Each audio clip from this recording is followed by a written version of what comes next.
RealAg Live.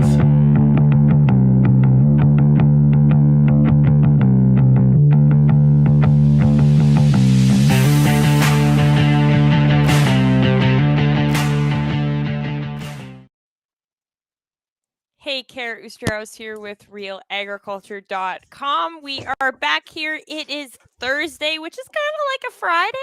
I know we've been talking today. It's Good Friday tomorrow, so it's a stat holiday across the country, and been kind of debating a little bit if we like holiday Fridays or holiday Mondays better. So, how about you guys send us a tweet, send us some comments. What do you think? Holiday Monday or holiday Friday? I am team holiday Monday because it just seems to be these 4 days of this week have been cramped and they've been crazy, but it's good and we're looking forward to it. So anyways, to wrap up this week, we're going to bring in today's host, or I am your host today. We're going to bring in today's guest, Sherilyn Phelps. She is with Saskatchewan Pulse Growers. How is it going today, Sherilyn? It's great. It's definitely nice to have a Thursday that's actually a Friday. Yeah, exactly. I've been trying to think of a name for it. When we have those holiday Mondays, we call them, and then you come back on Tuesday, we call it a Muse Day because it kind of seems like a Monday and a Tuesday together. But maybe we gotta come up with a new one for here. But anyways, we're getting to the time of the year. I know I'm in southern Alberta and some prime pulse country, and we're starting to think about getting those crops in the ground in the next couple of weeks. What are some of your considerations before you actually get those drills going? Well, there's a number of things, a lot of it's just double checking things because, a lot of thought has gone into getting to this stage and knowing what you're going to plant. So, double checking things like your herbicide histories to make sure you're not going and seeding a pulse where there's some residual herbicides that could impact the growing conditions.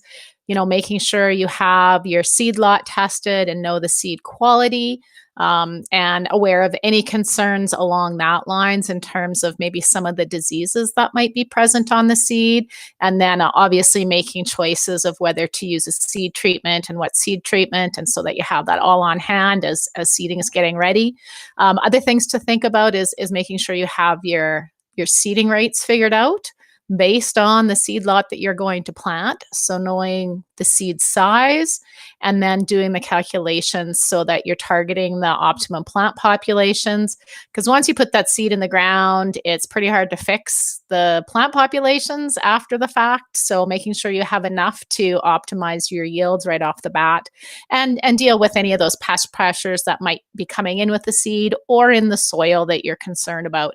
And those are things like the seed-borne diseases such as Ascochyta, sometimes botrytis, anthracnose, those type of things, but then also the seed or the soil diseases that can cause the seed rots and seedling blight. So that's where the fusarium, the pythium, the rhizoctonia, and of course the Aphanomyces, the big bad A word, comes into play. So, really making those informed decisions and double checking them as you're going in. And I guess the other big thing with pulses is their legumes, right? So having your inoculant ready to go, remembering that inoculants are live organisms, so you don't want to be leaving them in the sun. So handling them carefully and being all ready for seeding. So let's take a step back. You have lots of great things there. If we haven't quite made those field selections yet, maybe we're making some quick last minute changes. What sorts of things do we want to make sure we're looking at when it comes to field selection? And you mentioned herbicide residuals.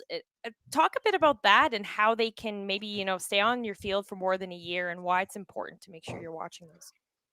Sure. There's actually, sort of two components of residual herbicides. And the one that we mentioned already is, when you're going to recrop those fields, there can be the carryover of those residues and different crops have different sensitivities. So pulses, for example, can be sensitive to some of those residuals that you might use in canola or wheat. So you want to make sure that you're aware of that. And the second aspect of it is actually using some of those herbicides that have residual properties to help you in the pulse crops. So the first thing with the residuals and recropping, it's about trying to understand the past herbicide history and where you've used residual products, looking at the environment over the past year to see if there is a high risk of those herbicides not breaking down under the normal course of a year. And factors that can affect the breakdown of those products are moisture and temperature. Typically, the majority of herbicides break down in that June, July, August period, and you need moisture and warm temperatures. For a lot of our herbicides are are broken down by microbes. So those are live organisms, and they need the moisture and heat to sort of activate and be effective. So knowing last year, if we look back in Western Canada in terms of the environment conditions, we were fairly dry up until July. And then July was probably average to, some areas were wet, some were below average, but we did have some moisture in July. And then August turned really hot and dry.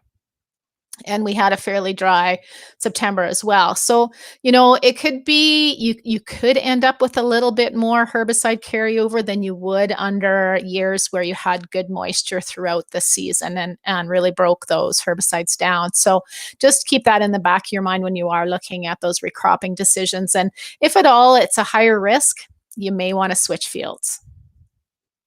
And speaking of moisture and dry fields, there's a lot of them out there in the southern prairies right now for sure.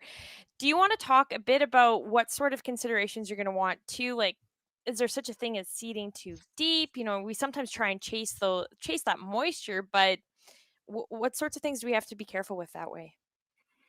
It's a good question, and actually, it's one that I've been getting too. Is how deep can I seed peas? Particularly, has been the question because those tend to be some of the first pulse crops going in.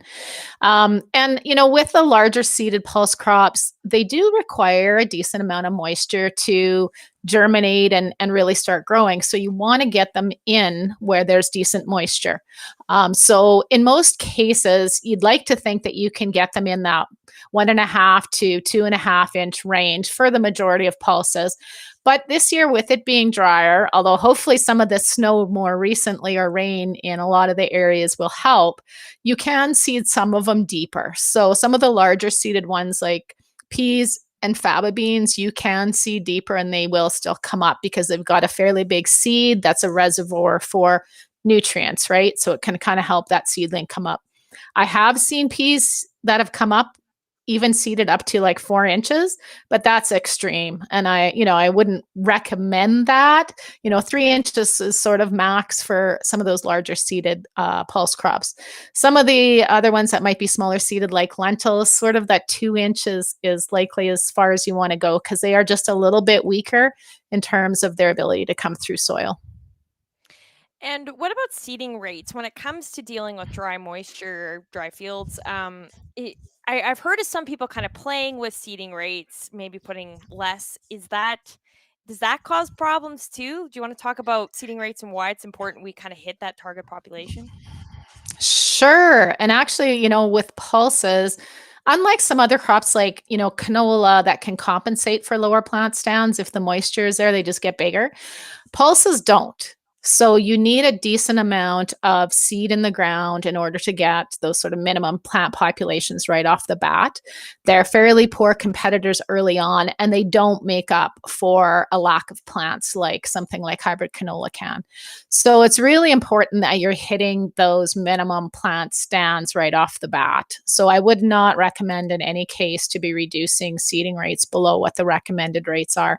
And in fact, in a lot of cases, pulses can benefit from higher seeding rates. They can be more competitive as you increase the seeding rates. But of course, under drier conditions, if you're worried that your yield potential is limited already, you need to be sticking with at least those minimum rates versus cutting rates. And you kind of alluded to it. They're not pulses aren't a very competitive crop. You often hear about the critical weed free period. Do you want to talk about competition and how we need to keep our fields clean, especially when those plants are really tiny? Sure. And that really comes into play. If you think of what plants are competing for, the very first thing that they're competing for in the ground is moisture. So having the fields clean as soon as you can and for as long as you can, especially when it's drier out, helps to maximize the ability of that plant to access any moisture that's there. if we have weeds that are growing at any point in that early season and conditions are dry, those little weeds, and some of them might be overwintering, so they may even be a fair size come springtime, can suck up a lot of that moisture. And if there's a limited reserve there, it's just going to dry it out even further. So moisture is one component that keeping weeds out of the system as much as you can early on is really important. The other thing to think about is the nutrients, because as those weeds are growing, they're taking up nutrients as well, which means that there's less available for the pulse crops. So kind of two components when we're talking about weed competition. And the more you can keep it out early in the season, particularly with pulses, the better, because they're just not as competitive early on. Now, I know we're kind of bunching pulses together. There's a lot of different crops within there, but what about soil nutrients? What sorts of things do we need to really what do pulses really need in order to grow? Well, one of the advantages with pulses is they fix nitrogen, right? So the majority of pulses that we deal with fix at least 80% of their nitrogen needs. So nitrogen isn't a high thing on our list when we're talking about fertility with pulses. The biggest thing that we are concerned with now is phosphorus, because phosphorus is very important for nitrogen fixation. It's very important for protein, and pulses are very high levels of protein that they do produce in the seeds. So phosphorus nutrition is really important, and we're recognizing the value of that even more recently. We just funded a project that's come to completion this past year on pea fertility, and it looked at phosphorus rates, some sulfur, as well as some added nitrogen. And the generalities coming out of that is that 75% of the fields or the sites actually responded to the addition of phosphorus, and we saw the optimum rates being about that 35 pounds per acre. So we've often treated pulses as low or no input crops, where we've just kind of put the seed in the ground, let the nitrogen fixation take care of itself, and let it scavenge for nutrients in the soil. And yes, pulses are very good scavengers, but they do need a base level of nutrients actually in the soils. And over the years, we've been pulling off tremendous crops, not just pulses, but other crops, which means we've been kind of depleting the soil of some of the nutrients, and phosphorus being one of the big ones. So we need to be making sure that we're putting back in what we're planning on taking out now. So just to kind of keep the balance of the nutrients happening. So phosphorus fertility is probably the key when we're talking about nutrients with pulses. Other areas that the nutrients you can think about is the potash and the sulfur. We don't have a lot of work that has been done on pulses in regards to the response. But anytime you get soils that might be low in other nutrients, including micronutrients, those are other things that can be considered on a field-to-field basis. So we're talking a lot about lack of moisture, but there are central parts of the prairies, northern parts of the prairies, that they do grow peas, they do grow faba beans, and it is wet. It is very wet up there. Do you want to talk about some of the diseases we might be looking out for in some of these wet conditions? Sure. I mentioned already the A word. So the Aphanomyces is the big one that now most people are aware of. We're very familiar with that term. We know root rots have been a problem in the past with peas and lentils particularly, and they're going to be a problem for the future.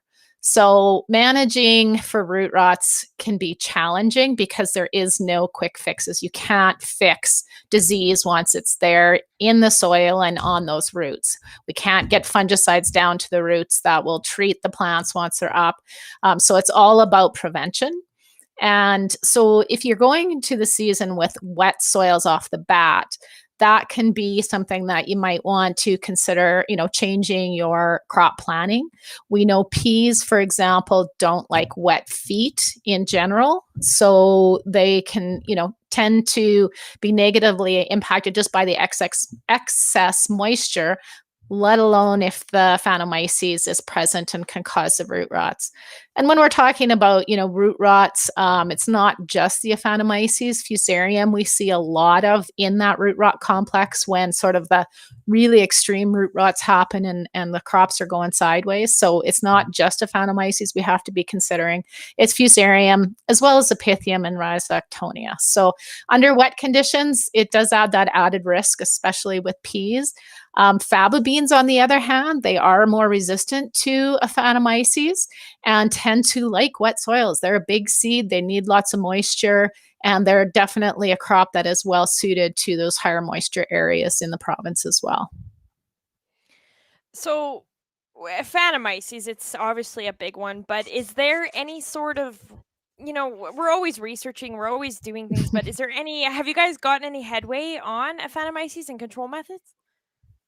Well, we know what doesn't work. Does that help? It's a step. Yeah, it's been a real tough one because it's a different organism. It's not just a normal fungus that we're used to dealing with. It's what they call an oomycete. So the normal fungicides that work on things like Fusarium and Rhizoctonia don't necessarily work on it. So seed treatments, don't control it. There's a couple of seed treatments that are available that help suppress it, but neither one completely control. In terms of other practices that we can use to mitigate it, they've been doing a lot of research looking at, different types of products and different practices. One of the big investments that we've made is on the breeding side. So trying to breed for resistance to Aphanomyces in both peas and lentils.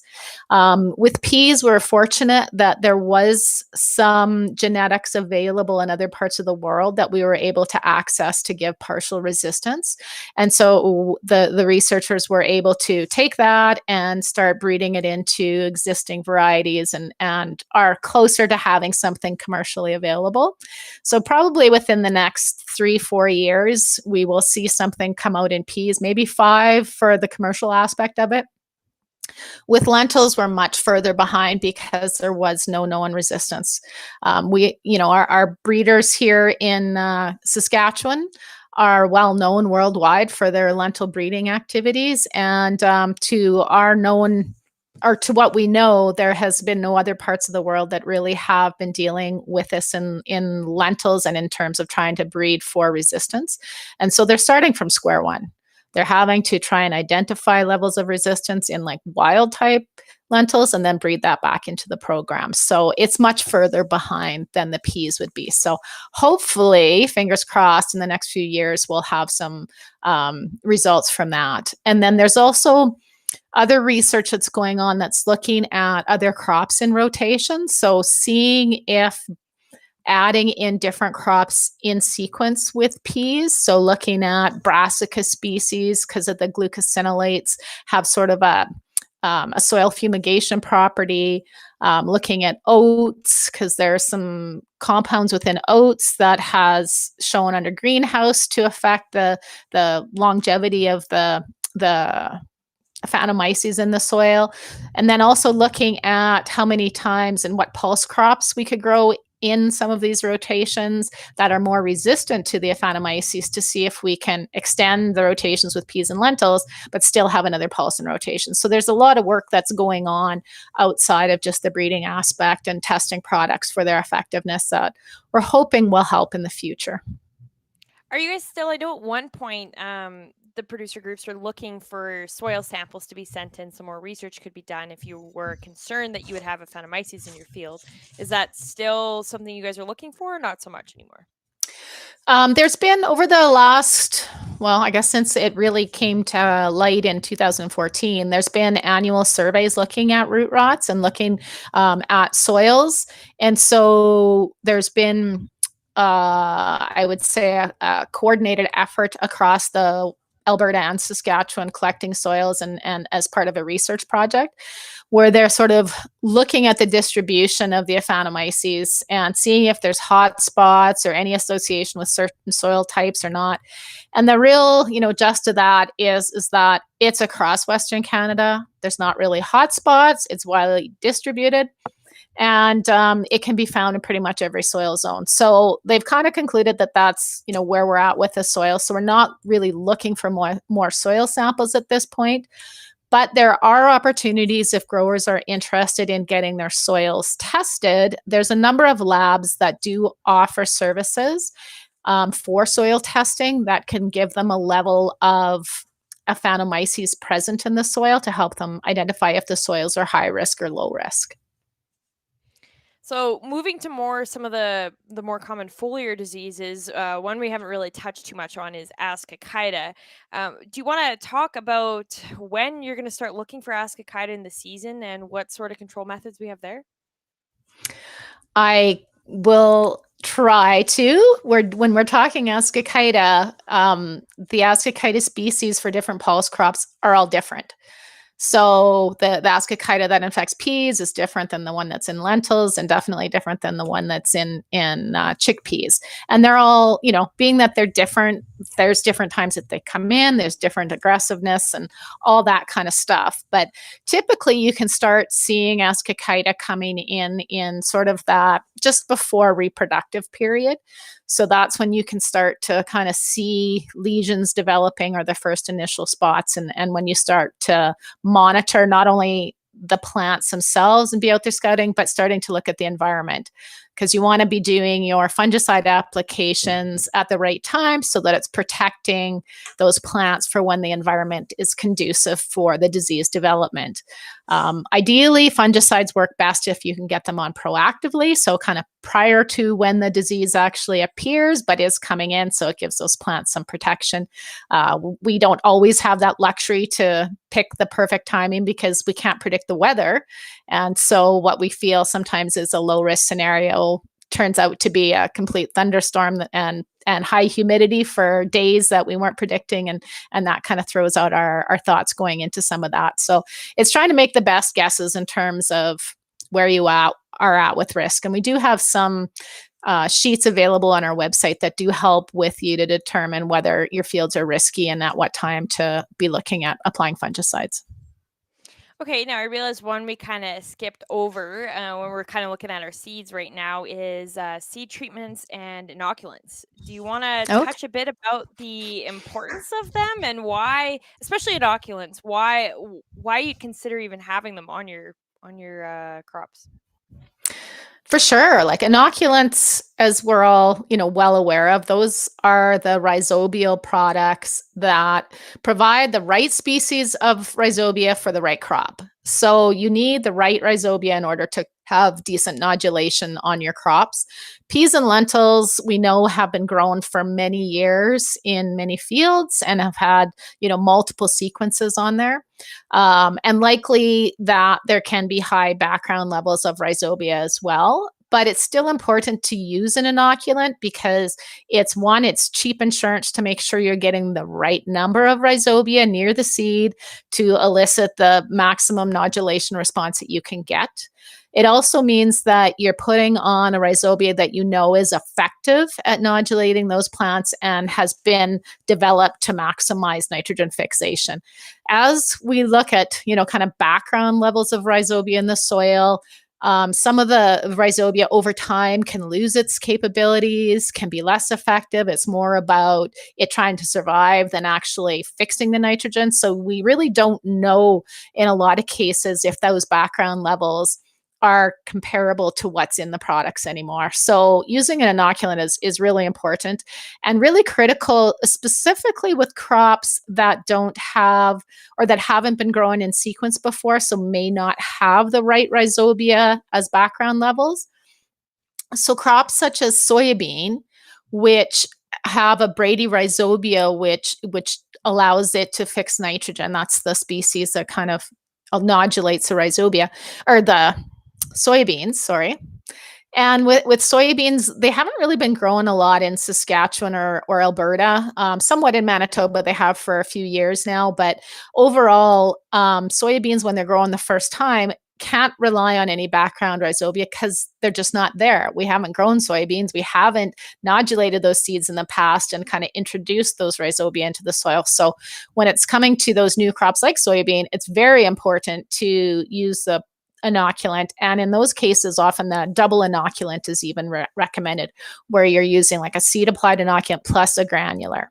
So those are ones where, it's really critical. Chickpea is another one that's a newer crop, smaller acre crop. That's a different rhizobia than pea and lentil. So that's another one that you want to make sure that you're using the right rhizobia as well.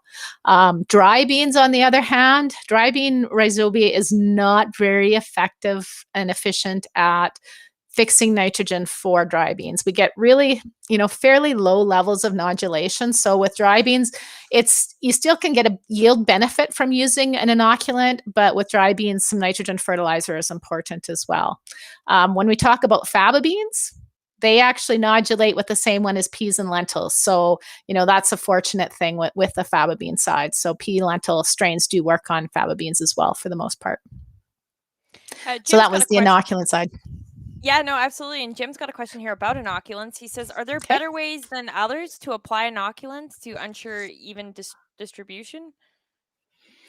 So inoculants are slightly different than seed treatments, because seed treatments, you need good coverage, complete coverage of the seed.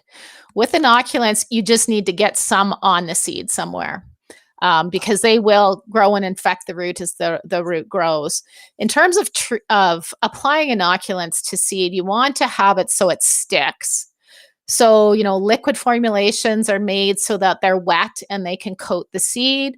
Whereas peat formulations, if you're applying it just as a loose powder, you tend to, not have it stick as much. So using a slurry method where you're wetting that peat and pouring it on is probably better than just sprinkling the dry powder on. So those are some things to consider. Okay, awesome. Taking a quick step back to Aphanomyces, Lara has a question here. She says, has there been any progress on determining spore load thresholds? Dr. Chatterton at Lethbridge has been doing a lot of work on trying to get the spores out of soil and determining spore load levels. And the general rule of thumb at the moment still is that 100 oospores per gram of soil, which isn't very much if you think about it. So that's sort of the threshold above which we see a lot more severity in terms of the root rots. Below that, you could still get some infection, but it doesn't seem to be as aggressive and as problematic. So that's the number that we've been kind of using. Now, recognizing that if you add fusarium into the mix, that 100 oospores is probably higher than it could be in terms of the critical number. So if you're adding fusarium into the mix, you're probably looking at needing a lot less than the 100 oospores per gram of soil. When a lot of the labs are doing the testing, their level of detection, a lot of them are around that 100 oospores. So that's why you're only getting a plus or minus. So if you send in a sample and they have above 100 oospores per gram of soil, it's coming back as a positive in terms of the level of Aphanomyces. But if they're testing it and they can't get 100 oospores per gram of soil, it shows up as a negative, and so it can come back as a negative, but it can actually still have some. It's just that it's not able to be detected at the critical level. So I'm hoping that answered your question, but yeah, I'm sure it did. I believe you guys, Saskatchewan Pulse Growers, actually just put fenugreek underneath your guys' umbrella. Do you want to talk about what that is for producers if they're not quite sure? I can, sure. Yeah, we are, pleased to add a 7th crop to our mandate, and that's fenugreek. It is a pulse crop, and really in the past has been considered more of a spice crop. Worldwide, it's used as more of a spice, but it is a legume. It fixes nitrogen, and the seeds can be consumed whole. So it does. We did just pick it up under our mandate this past year. So right now there's very limited acres due to kind of the acres being tied to contracts and the small market right now. But hopefully down the future that will be expanding, and we'll see acres of fenugreek expand. Okay, awesome. And before we wrap up here, I know you guys are always, as agronomists, and you're always watching insect maps too. Are there any risk maps out, or is there any certain insects you guys are really watching this year? To be honest with you, I honestly haven't even seen the insect maps, but based on discussions, I know that like the pea leaf weevil map, which is one that tends to come out, we haven't had problems with pea leaf weevils for the last few years. We had, sort of high risk probably 4 years ago, I would say about now. And since then, it's been fairly low, and I would suspect it's still low going into this year. Grasshoppers are always one that has hot spots and kind of depends on the year. And if it's a dry year, the grasshoppers can tend to do more damage because there's just less for them to eat. And then the other insect that tends to be bigger in pulses is the pea aphid. So that tends to show up in that July period, and it's very hard to forecast when that's coming in. A lot of those aphids do blow in during kind of the reproductive phase of our crops. And we have a lot of research that's going on with the aphids in peas and lentils now, which is really great to see because we were, at a bit of a gap between the original research that was done and where we're at now and where we need to go. So we're looking forward to the results coming out of the new research programs. Well, and thresholds are usually so high with aphids that producers don't quite realize, that there has to be so many of them before they actually should be spraying for them. So that's always something to keep in mind. It is, and that's one of the things that the researchers are re-looking at is the actual thresholds, because we're seeing in some crops, depending on when they come in, it doesn't take as many to cause yield loss if it's at that flowering period than if the crop is later in stages. So, and there's crops where we had no thresholds, like faba beans, where guys are actually getting cupfuls of aphids, so you can't even count them, but they're like it's extreme number. But trying to understand the actual impact on yield has been the challenging thing, and they're slowly starting to figure that out. Yeah, absolutely. It's those aphids. It's amazing how many you can see sometimes. But is there anything else you would like to add about what Saskatchewan Pulse Growers is up to this year and what you're looking forward to? We're always looking forward to every year. We have some new varieties that are out in the industry and commercially available, so we're really excited to see some of the new varieties and how they perform this year. Always interested to see where the acres end up being at the end of seeding time, and prices are strong, so we look forward to a good year for growers. Okay, sounds good. Well, thank you very much for your time, Sherilyn. Thank you for having me. And thank you, everyone, for your comments and your questions. It is always great to have you. I'm sure if you're in Saskatchewan or even Alberta and you're looking for some agronomic help, I'm sure Sherilyn is more than willing to give you some tips. So that's always great. But thank you very much. And I hope you guys all have a terrific Easter weekend. And keep those I know in my area we're going to get rolling after Easter, so if you're in some of these drier areas, getting your seeds or your drills ready to go, and but be safe, everyone, because we still have time. So thanks everyone for getting real and getting connected, and we'll talk to you next week.